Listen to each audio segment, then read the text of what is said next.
Okay, thank you so much, Dolly, and thank you for staying there. We're still on your show, the family show, and the program for everyone is today with John and Helen live from Plus TV Africa. We're moving on now, John, and it's that time where we meet the transformation facilitator and strategy consultant who will be helping us to look at unlocking authentic creativity in children and adults. And we're talking about our next guest. Oh yes, and she's here and ready to go. She is Chizoba Akunne, a children's minister, professional social worker, journey therapist, and coach.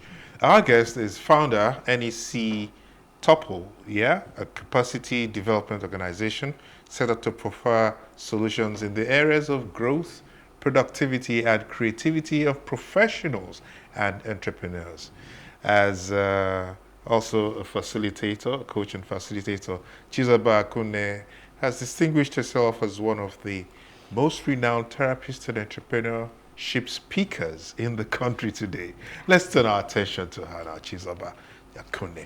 And we have loads of answers. With that CV, we guarantee you loads of questions. Yes.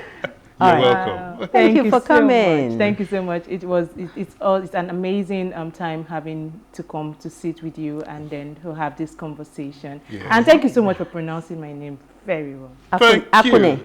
Akunne. Akunne. Akunne. Like when he was pronouncing it, I just turned and I was like, okay.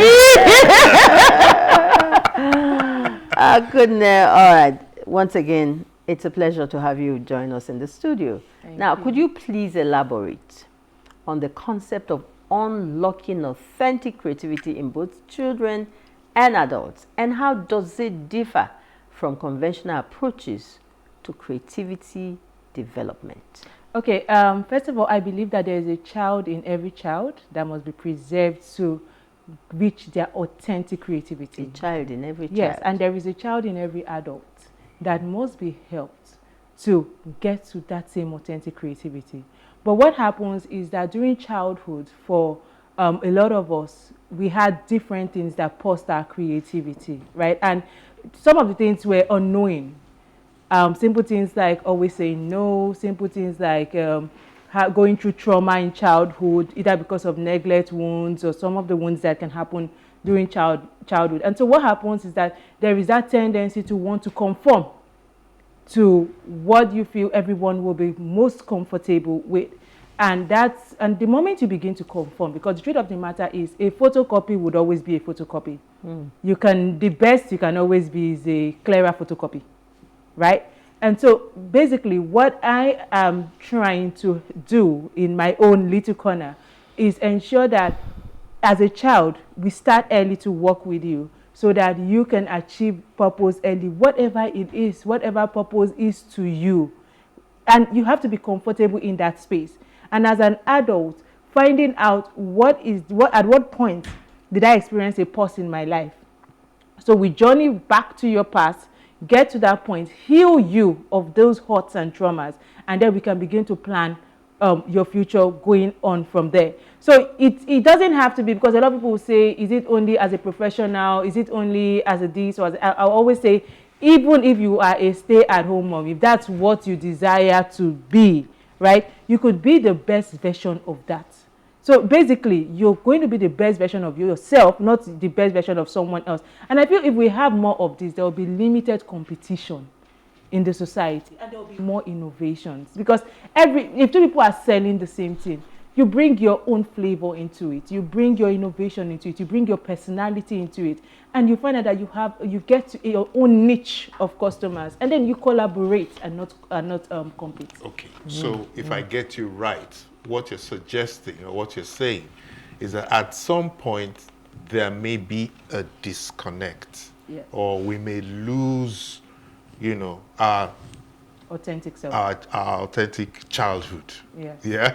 And what I want to know now is that how do you then, or how do we now identify and nurture the creative potential in children, especially considering the diverse ways in which creativity manifests itself in individuals? We take in a lot, yes, and that's how we grow our minds, our creativity. So how do we nurture it?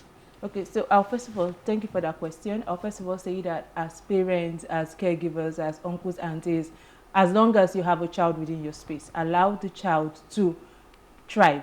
Allow the child to experience life. Explore. Allow the child to be a child. And let the child explore. And you discover that the child maybe starts by trying to, put copper wires together. Leave the child. Don't start by saying this child is an engineer. Allow the child. Tomorrow the child jumps. It is baking. Allow the child. Do you know that by the time you're looking at this child, you will see a common thread? Okay. That common thread may be that entrepreneurship thread of innovation. It could be a common thread of helping people, and that would maybe lead the child into the counseling or the therapy space or even the HR space. So just allow the child. Don't begin to say, this child, I've given birth to you. You must be a doctor. You must be an engineer. Oh, I am seeing the way she's talking. Yes. It's law. No, no, no. And I thank my parents for that, because they discovered at a very early age that I like talking, speaking. Yeah. And I find that that's what I love up till now. So did you study law?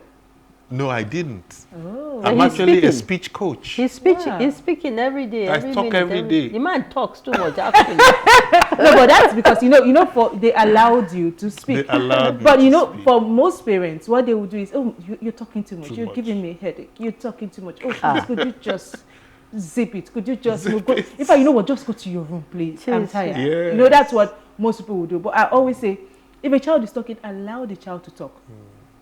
Because when the child is talking, you're able to understand, number one, what is in the mind of the child. You're able to understand the child's outlook. Because you see, children that are quiet. When I am when I have to work with them, I find out that it's like, how you get a bucket, you throw it into a well, and then maybe a deep well, and then you start pulling the water out, because you have to really put in much effort to get them to speak, to understand. Okay, what is it about this child? Yes. Unlike a child who is speaking. And whether your child is speaking, whether your child is quiet, whether your child speaks quiet, whatever, there is a flavor every child carries. And one of the things I always say is, don't have favorites. Okay. Because there's something this child can do that this child cannot do. And the other child has something. And the other child has something that the child can do that this other child can't do. But when you harness them, because when we understand that, when we allow children be, when we allow them to express themselves and get their authentic self and begin to work and manifest that, you find out that, number one, it first of all even benefits you as a parent. Because number one, you have peace. I think that's the biggest one. You have peace of mind. You're not stressing yourself. Number two, you find out that the quality of conversations, and then you find out that the transitioning of your relationship with them is actually beautiful. Wow. And then not talk about their contributions to the community. Your child is going and saying, oh, hello, mom, these are the plans for this week. What do you think about this? Do you think I should make this decision? This is what, the trajectory of your relationship has moved from just nurturing to now being an advisor, being a guide.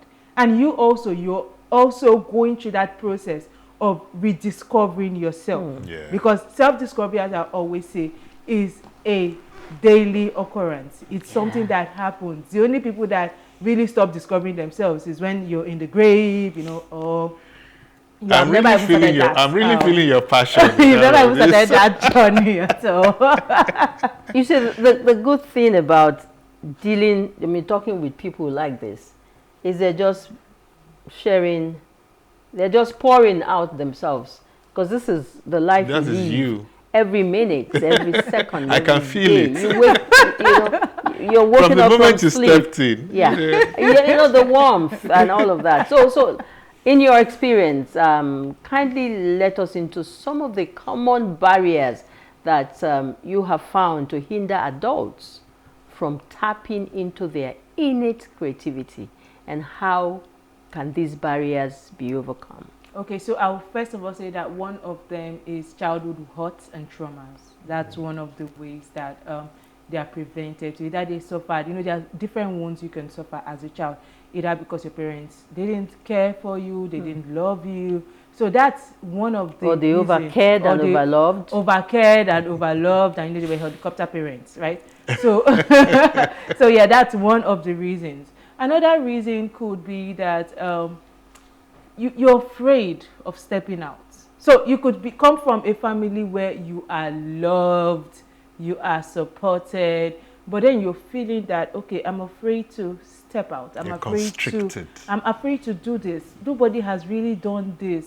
Okay, let me even go and check the internet. You know, when I discovered that my own branch of therapy was journey therapy, it was even in a funny way. I was, you know, just meditating, and I was just like, this therapy I'm doing, what is the name of this thing?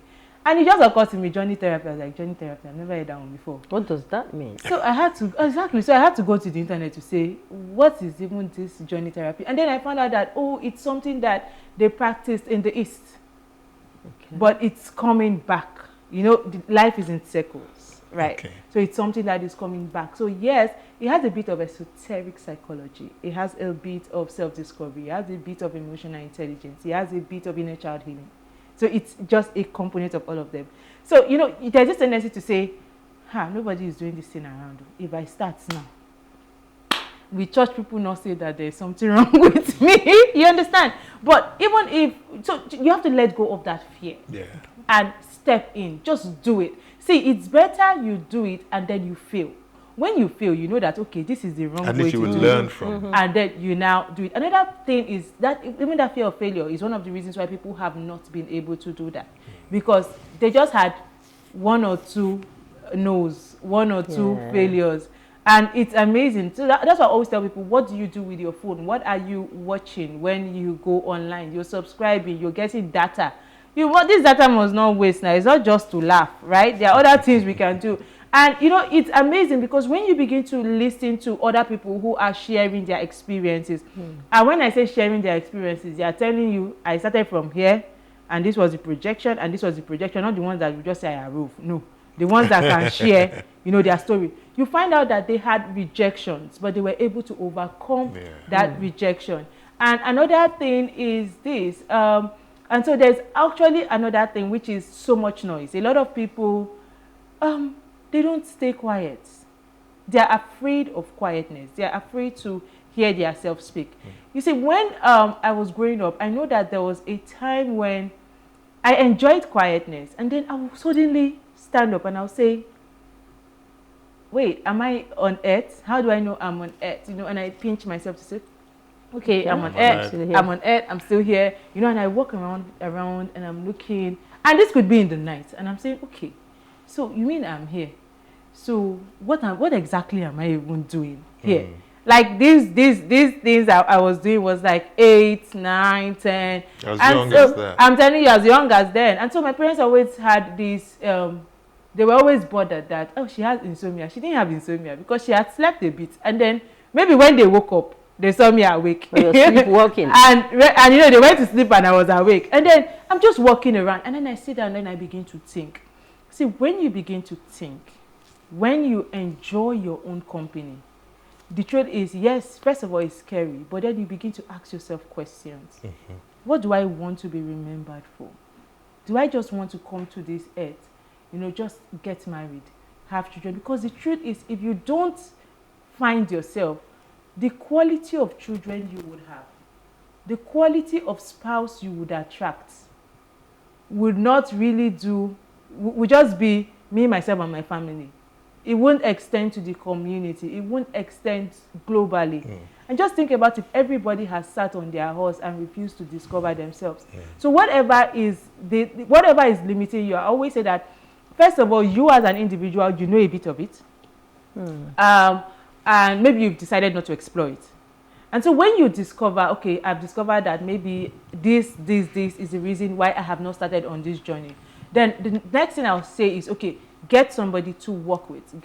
Maybe start with brainstorming with your friends. Look for people that you trust, people that you know that they wouldn't pull you down. Even if they don't understand what you're saying, they would say, okay, how can we help you? Let's listen to you. And then I'll also say, go and work with a therapist. If you find out that whatever has caused that pause in your life was as a result of wounds in your childhood or wounds in your adulthood, whatever it is. So self-discovery. You so emphasize that you have to find yourself. You have to find yourself. You have to, and even when you found yourself, you have to rediscover yourself, because you find out that so many artists, so many people that are, creative, the creative people that we can see that they're in the creative industry, you find out that when they discover themselves, maybe it's those songs that they discover themselves. Those are the songs that are still chatting. And every time you call them, they are still singing that song, right? And so that's why the process of rediscovering yourself. And there is a depth you get to in self-discovery that you've walked, you've gone through the journey, and you're like, okay, should I go this far, or should I just pause and just turn back? Would that be the same thing as mindfulness? Mindfulness is your ability to understand and experience everything that is going on around you, which is like smelling the coffee. That's self-discovery. Yes, you have to have discovered yourself for you to be mindful. If not, you just go through the motion. So mindfulness comes as a result of you've discovered yourself, and then you've decided I'm going to enjoy every experience. Like I was coming today, I enjoyed my experience. Yeah. And so I wasn't perturbed. My mind was not flying and all, because I was enjoying it. But when you're not mindful, what happens is you're always in a rush. And so there is that quietness in you. You do not get to enjoy it. And then you don't even have the opportunity to have lasting relationships, because your relationships basically will be on a come and go level. And so you don't have deep lasting relationships, and you can't really go as far as you would have hoped that you would. And so we don't have regrets when we are older. Awesome. All right. We should be rounding up this show in the next 4 or 5 minutes. And we're looking at solutions here. You are a transformation therapist, and we're looking at unlocking authentic creativity in children and adults. Take us to the place of solution now, with all that is going around. How do we unlock authentic creativity, to be able to flow and make progress in the Nigeria of today, both for the young ones and for adults? As a parting shot. Wow. Okay, so number one, ask yourself, what do I want? How to know what you want is know what you don't want. So make a list of what you don't want, and then you will find out what you want. Then the next thing to ask yourself is, if everything was okay, if the whole economy was wonderful, if I had a wonderful family, if everybody was wonderful, how do I think I'll be able to get this thing? Yes. Now, what are the steps I'm going to do to get this? Now, it's going to involve a lot of introspection. It's going to involve a lot of quietness. It's going to involve a lot of willing to do the work. And I always say, it doesn't matter if you're 50, it doesn't matter if you're 60. For goodness sake, life is just beginning. And don't allow anybody put you on the shelf, right? And so ask yourself, what do I want? And what is this first step I can take? See, do the baby steps. I always tell people, if you put snails in a bucket, at least they say snails are very slow, right? Keep the snails there. Go and come back after 4 hours. The likelihood that you will even find that snail there is very difficult, right? Yeah. So allow yourself, even if you're moving at a slow pace, do one thing every day that moves you closer to your goal. Number two, avoid crabs. If I put crabs in a bowl and I leave and come back after 24 hours, the likelihood that I'll meet them there is still there. You know why? Oh, the crabs don't move. Oh, even if you're trying to move, they will bring you down. Ooh. Yeah. Whoa. When you're trying to move, wow, the other crabs will bring you down. Bring you down. Yes, and so that's talking about. I haven't noticed that.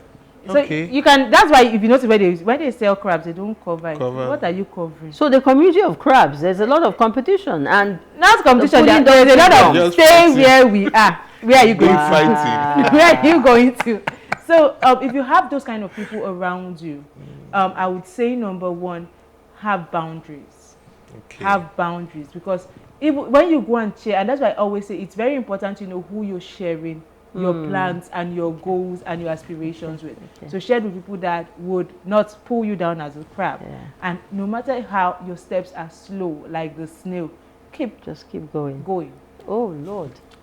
I've learned a new one there. Thank you so much, Thank you. Chizoba. Yes. You know, we have a Chizobam on this set with us every week. Yeah, so I have to pinch myself to see there's no M in this one. Yes, Yes. so It's this Chizoba. one is mother's Thank you, wealth. thank you, thank you. Mother's wealth. Thank you Yes. so much. Thank you for We have really, benefited. It's really good, you know, interesting to have you on this show. And I mean, I love, like I said earlier, I love the passion that you've brought on. A lot of onto all vibe. You really must be having fun too. Yes, sir. Yes, sir. I mean, when you're helping people leave, you also must, you know, have a lot of fun. Thank you, thank you, thank you, thank you so much. All right, so transformation and practical strategies to unlocking creativity there. They are all targeted towards better results, overall development, growth, productivity, and success. And that's what we wish for you. And really, I took notes there, like I was in the lecture theater. Well done, and thanks for your time. Wow, how time flies when you're reaching out, you know, for greater heights. It's been a lot of positives for me, and I'm sure that so many of our viewers too have benefited immensely too. Yeah. Okay, so John, what's left for this show is your nuggets. Yes, I'll And take my nugget. we'll invite you to sit down You sit. and taste I'd like a bit you to of, sit. of, I'd of like John's. you to sit because it's like you spied on my nugget for this week. You know, there let's have was your something nugget. you said, you know, just so at the tail end of that product, Okay. of that program. So my nugget today is this: don't spend your time thinking of what you don't want. Focus Wow. more on what you you want. Okay. So I'm sure you said something Like that. like that. So thinking of what you don't want could be quite a distraction, you know, especially when you're focused on delivering a speech to your audience. Most times we don't want anything to go wrong, and there is indeed a myriad of things that could go wrong at the venue, with the mic, with the audience, and with you. So you know what? These are all what ifs. So what if these what ifs don't happen? You'd have lost focus, lost concentration, and in fact lost direction, all because you focused on the wrong things. So the message today is stay focused, don't worry, be happy anytime you go out and face the audience. You know, at the beginning you said if anybody in this nation at this point in time or in this world it's smiling and, you know, making efforts to be happy, that person is a hero. You know, and we congratulate such a person. Our hero. Yeah. He's our hero today. And you are our hero today on the show because you have kept faith, because you've kept us company from beginning to the end of the program. And we say a big thank you. We will be here again, same time next week, Saturday. Before that time, in case they miss this outing. Yes, there'll be a repeat program Saturday night at 10:30 on Plus TV Africa, 408. DSTV 408. and Star Times 308. And again on Sunday mornings, 9:30, 308 Star Times, 408 DSTV. Join us. You can do it. Be the best that you can. Bye for now. Have a great weekend. Thank you for watching. I'm out.